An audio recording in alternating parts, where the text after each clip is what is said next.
High বন্ধুরা, কেমন আছো? সবাই ভালো আছো? চলে এলাম তোমার লাঞ্চ বক্সের ভিডিও নিয়ে। আবার দেখতে পাচ্ছি অফিসে।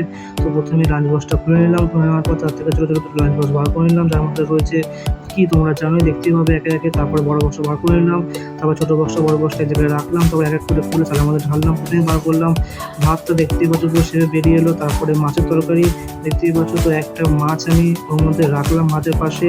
তো তরকারিটা এখন ঢালবো, ঝোলটা আর আলুটা আস্তে করে ঢেলে নিলাম যাতে এদিক না পড়ে, ভালো করে ঢাললাম। তারপরে ডাল বার করলাম। আজকে কিন্তু টক ডাল নয়, টক ডাল কিন্তু মা দিচ্ছে না, কারণ কেন জানি না, হয়তো আম হচ্ছে না গাছে বা আম পেকে গেছে, যার জন্য আম খেতে ভালো লাগছে না আম ডাল। তো ভাতটা ঢেলে নিলাম, তার নিচ থেকে যে পটল ভাজা ছিল, পটল ভাজা দুটো বার করে নিলাম, বসে দেখাতে পারি না।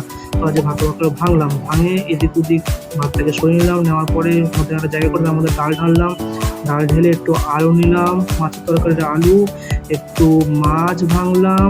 আর পটল ভাজাটা ভাঙছিলাম কিন্তু পটল ভাজাটা ঠিক ছিল না, যেহেতু তারপরে পটল ভাজাটা পুরোটাই নিলাম। তো সব কিছু নিয়ে একসাথে মাখিয়ে খেলাম। আমি খাই, তোমরা খাও। ভিডিওটা ভালো লাগলে like, comment, share and subscribe করে দিও।